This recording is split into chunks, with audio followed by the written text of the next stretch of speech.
मूर्ख है और जो संसार की ओर से निवृत्त करके मुझे प्राप्त करा देता है वही सच्चा स्वमार्ग है।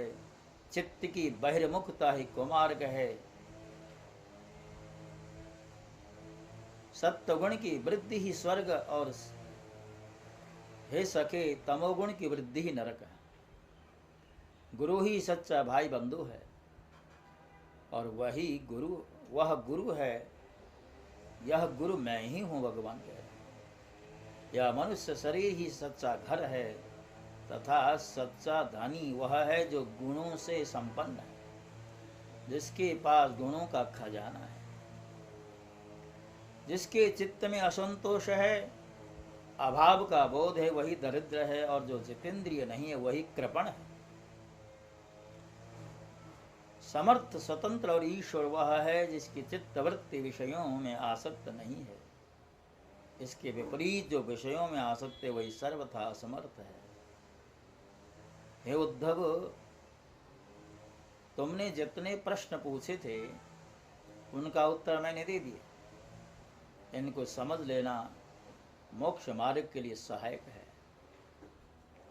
मैं तुम्हें गुण और दोषों का लक्षण अलग अलग कहाँ तक बताऊं, सबका सारांश इतने में ही समझ लो कि गुणों और दोषों पर दृष्टि जाना ही सबसे बड़ा दोष है।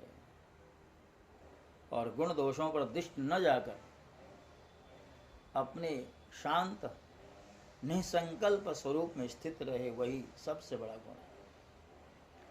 भक्तों, श्रीमद् भागवत की जो भाव यात्रा हमने आरंभ की थी और हमारा यह भी संकल्प था कि भागवत के जो भगवान की वाङ्मयी मूर्ति के रूप में जिस भागवत को माना जाता है उस भागवत में कोई छेड़खानी नहीं करनी, जैसा लिखा है वैसा ही आपके समक्ष प्रस्तुत करना है।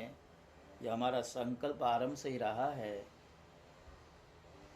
श्रीमद् भागवत की जो टीका है वो पूरी तरह अक्षरशः आपके समक्ष रखने में मैं जितना भी समर्थ हो सका हूँ, ये सब परमात्मा की कृपा है, आप सब लोगों की शुभकामनाओं का ही परिणाम है।